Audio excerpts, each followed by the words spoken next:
आध्यात्मिक जागरण कोई अचानक मिलने वाला सुखद अनुभव नहीं होता, बल्कि ये भीतर घटने वाला एक गहरा परिवर्तन होता है, जिसके परिणाम पहले मन में और फिर पूरे जीवन में दिखाई देने लगते हैं।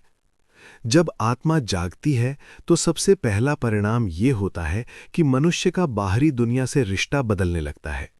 जो चीज़ें कभी बहुत महत्वपूर्ण लगती थीं, मान, तुलना, दिखावा, प्रतिस्पर्धा, वे धीरे-धीरे फीकी पड़ने लगती हैं। इसका अर्थ ये नहीं कि इंसान जीवन से दूर हो जाता है, बल्कि वो जीवन को पहले से ज्यादा स्पष्टता से देखने लगता है। जागरण के बाद मनुष्य के भीतर एक अजीब सी शांति उतरने लगती है, जो परिस्थितियों पर निर्भर नहीं होती। दुख आता है, समस्याएं आती हैं, लेकिन वे अब भीतर तक नहीं तोड़ पाती। ये शांति आलस्य नहीं होती, बल्कि गहरी स्थिरता होती है। व्यक्ति कम प्रतिक्रिया देने लगता है और अधिक समझने लगता है। जो पहले गुस्सा दिलाता था, वो अब केवल एक स्थिति लगती है। यही पहला संकेत है कि चेतना ऊंचे स्तर पर जा रही है। आध्यात्मिक जागरण का एक महत्वपूर्ण परिणाम ये भी होता है कि इंसान अपने पुराने पैटर्न देखने लगता है। उसे समझ आने लगता है कि वो बार बार वही गलतियां क्यों दोहराता था, क्यों कुछ रिश्ते बार बार टूटते थे और क्यों कुछ परिस्थितियां जीवन में बार बार आती थीं। ये समझ कभी कभी पीड़ा भी देती है, क्योंकि सच देखना आसान नहीं होता, लेकिन यही पीड़ा शुद्धिकरण का हिस्सा होती है। बिना सच देखे आगे बढ़ना संभव नहीं। जागरण के बाद करुणा अपने आप बढ़ने लगती है। व्यक्ति दूसरों को दोष देना छोड़ देता है, क्योंकि उसे दिखने लगता है कि हर इंसान अपने स्तर की चेतना से जी रहा है। वो गलत को सही नहीं कहता, लेकिन घृणा भी नहीं करता। ये संतुलन बहुत मूल्यवान होता है। यही वो अवस्था है जहां अहंकार ढीला पड़ने लगता है और विनम्रता भीतर से जन्म लेती है। लेकिन आध्यात्मिक जागरण अंतिम मंजिल नहीं है, ये तो द्वार है। अगला चरण होता है एकीकरण। इस चरण में व्यक्ति जो समझा है उसे जीना सीखता है। ध्यान में शांत होना आसान है, लेकिन भीड़, रिश्तों और जिम्मेदारियों के बीच उसी शांति को बनाए रखना ही अगली परीक्षा है। यहीं पर कई लोग भ्रमित हो जाते हैं। उन्हें लगता है कि जागरण के बाद सब कुछ सरल हो जाएगा, जबकि सच ये है कि जागरण के बाद जिम्मेदारी बढ़ जाती है। अगले चरण में जीवन इंसान को फिर से उसी दुनिया में भेजता है, लेकिन नई दृष्टि के साथ। अब सवाल ये नहीं होता कि मेरे साथ क्या हो रहा है, बल्कि ये होता है कि मुझसे जीवन क्या सीख रहा है। व्यक्ति कर्म करता है, लेकिन पहचान उसमें नहीं बनाता। वो सेवा करता है, लेकिन अपेक्षा नहीं पालता। यही अवस्था धीरे धीरे स्थिरता में बदलती है। इस चरण में ईश्वर से रिश्ता भी बदल जाता है। अब वो डर या मांग का रिश्ता नहीं रहता, वो विश्वास और सहभागिता का रिश्ता बन जाता है। व्यक्ति समझ जाता है कि ईश्वर कहीं बाहर नहीं, बल्कि हर अनुभव के भीतर है। सुख में भी, दुख में भी, सफलता में भी और असफलता में भी।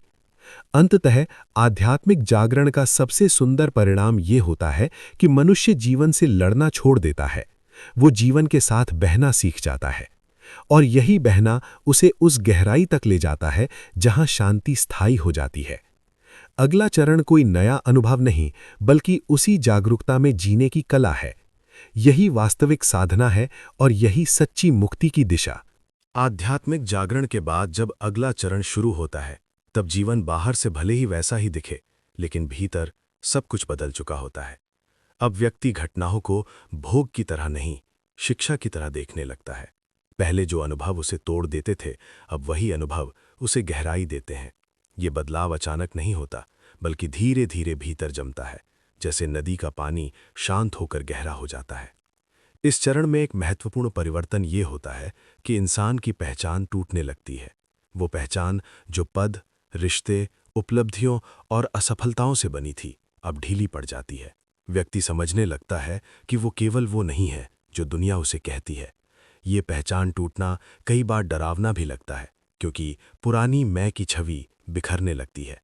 लेकिन यही टूटन आगे चलकर वास्तविक स्वतंत्रता बनती है।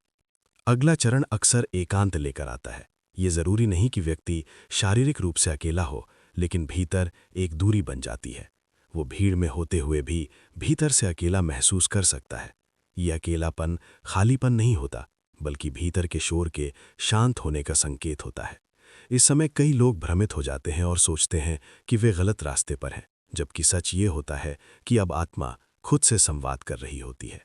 इस अवस्था में भावनाएं और भी सूक्ष्म हो जाती हैं। व्यक्ति ज्यादा संवेदनशील महसूस कर सकता है।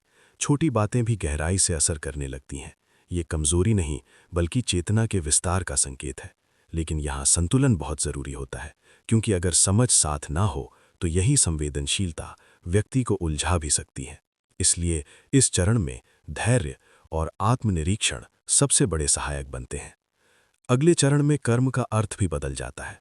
अब व्यक्ति इसलिए काम नहीं करता कि पहचान बने, बल्कि इसलिए करता है क्योंकि करना स्वाभाविक लगता है। सेवा बोझ नहीं लगती, जिम्मेदारी दबाव नहीं लगती। वो काम करता है, पूरी ईमानदारी से करता है, लेकिन परिणाम से चिपकता नहीं। यहीं से कर्मयोग जीवंत होने लगता है। इस अवस्था में जीवन कई बार परीक्षाएं भी देता है। पुराने डर, पुराने संस्कार, पुराने आकर्षण फिर से सामने आ सकते हैं। ये इसलिए नहीं कि आप पीछे जा रहे हैं, बल्कि इसलिए कि जो शेष है उसे भी देखा और छोड़ा जा सके। जो व्यक्ति इन परीक्षाओं को पहचान लेता है, वो इनसे हारता नहीं।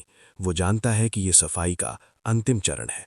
अगले चरण का एक गहरा संकेत ये भी है कि व्यक्ति को बाहरी मार्गदर्शन की आवश्यकता कम होने लगती है। पहले वो बार बार दूसरों से पूछता था, क्या सही है, क्या गलत है। अब भीतर से एक स्पष्टता आने लगती है। ये अहंकार नहीं होता, बल्कि अंतःबोध होता है। निर्णय आसान नहीं होते, लेकिन स्पष्ट होते हैं। ईश्वर से संबंध अब और भी गहरा हो जाता है। ये संबंध शब्दों या विधियों से परे चला जाता है। व्यक्ति को हर अनुभव में एक मौन उपस्थिति महसूस होने लगती है। वो दुख में भी ईश्वर को दोष नहीं देता और सुख में भी उसे पकड़ने की कोशिश नहीं करता। यही अवस्था भक्ति और ज्ञान के मिलन की होती है।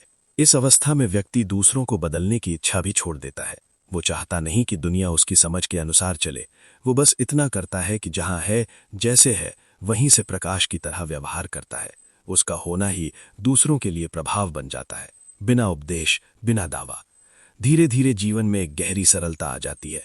जरूरतें कम हो जाती हैं, इच्छाएं साफ हो जाती हैं। व्यक्ति ये नहीं पूछता कि मुझे क्या मिलेगा, बल्कि ये देखता है कि मुझसे क्या प्रकट हो रहा है।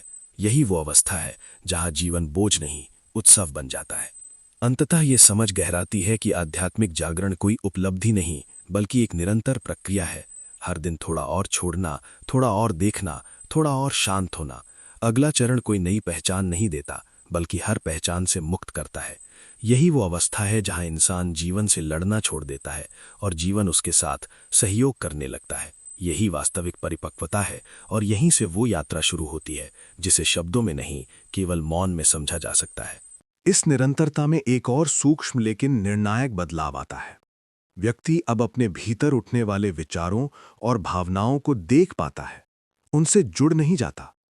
पहले जो विचार आते ही पहचान बन जाते थे, मैं दुखी हूं, मैं असफल हूं, मैं अकेला हूं, अब वे केवल आते जाते बादल जैसे लगते हैं। देखने और होने के बीच यही दूरी अगला चरण है। यहीं से वास्तविक स्वतंत्रता शुरू होती है। इस अवस्था में व्यक्ति को यह भी स्पष्ट होने लगता है कि जीवन में कुछ भी व्यर्थ नहीं हुआ। हर गलती, हर गिरावट, हर टूटन किसी तैयारी का हिस्सा थी। ये समझ आते ही पछतावे का बोझ हल्का हो जाता है। वो अपने अतीत को माफ कर पाता है, और जो स्वयं को माफ कर लेता है, वही दूसरों को भी माफ कर पाता है। यही क्षमा भीतर की शांति को स्थायी बनाती है। अब व्यक्ति का ध्यान मैं क्या बनूं से हटकर मैं क्या हूं पर टिक जाता है। वो किसी विशेष अनुभव की तलाश नहीं करता, नहीं किसी ऊंची अवस्था को पकड़ने की कोशिश करता है, क्योंकि उसे दिखने लगता है कि पकड़ना ही बंधन है।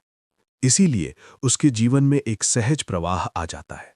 वो योजना बनाता है लेकिन जिद नहीं करता, प्रयास करता है लेकिन तनाव नहीं पालता।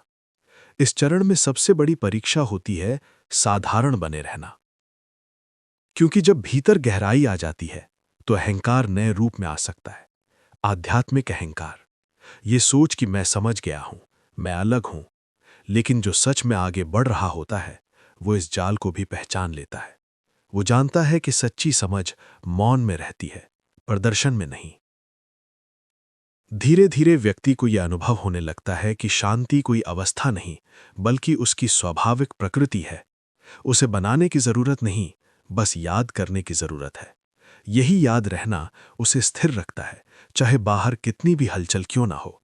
ये स्थिरता कठोर नहीं होती, बल्कि लचीली होती है, जैसे बांस जो हवा में झुकता है लेकिन टूटता नहीं। अंत में जीवन एक प्रश्न नहीं रह जाता, बल्कि एक अनुभव बन जाता है। हर दिन कुछ सिखाने आता है, कुछ छीनने या देने नहीं। व्यक्ति इस समझ के साथ जीने लगता है कि जो है वही पर्याप्त है, और यही पर्याप्तता भीतर ऐसा आनंद जगाती है जो किसी कारण का मोहताज नहीं होता। यही आध्यात्मिक यात्रा का वो बिंदु आता है जहां शब्द कम पड़ जाते हैं। आगे का रास्ता उपदेश से नहीं, मौन से तय होता है, और जो इस मौन को समझ लेता है उसके लिए जीवन बोझ नहीं, प्रसाद बन जाता है। और इसी मौन में एक और गहरी परत खुलती है। अब व्यक्ति को यह अनुभव होने लगता है कि वो केवल अनुभव करने वाला नहीं, बल्कि साक्षी है। जीवन की हर स्थिति, सुख दुख, सफलता असफलता, मानो उसके सामने घट रही हों, और वो उन्हें पूरी तरह जीते हुए भी उनसे बंधा नहीं रहता। ये दूरी ठंडापन नहीं लाती, बल्कि करुणा को और गहरा कर देती है, क्योंकि अब वो बिना उलझे समझ सकता है। इस अवस्था में समय के प्रति दृष्टि भी बदल जाती है। भविष्य अब चिंता नहीं बनता और अतीत बोझ नहीं रहता। वर्तमान क्षण में ठहरने की क्षमता बढ़ जाती है। व्यक्ति देखता है कि वास्तविक जीवन इसी क्षण में है, न कल में, न कल की योजनाओं में। यही ठहराव धीरे धीरे ध्यान बन जाता है, चाहे वो काम कर रहा हो, चल रहा हो या किसी से बात कर रहा हो। यहां पहुंचकर इच्छाएं समाप्त नहीं होती, लेकिन उनका स्वरूप बदल जाता है। अब इच्छाएं कमी से नहीं, पूर्णता से जन्म लेती हैं। व्यक्ति कुछ पाना नहीं चाहता, कुछ बांटना चाहता है, और यही बांटना, समय समझ करुणा, उसके जीवन को अर्थ देता है। वो दूसरों की पीड़ा से भागता नहीं, लेकिन उसे अपने ऊपर भी नहीं लादता। अगले चरण में व्यक्ति को जीवन की अनिश्चितता से डर नहीं लगता। वो जानता है कि नियंत्रण उसका काम नहीं है, उसका काम है सजग रहना। यही सजगता उसे हर स्थिति में सही प्रतिक्रिया चुनने की शक्ति देती है।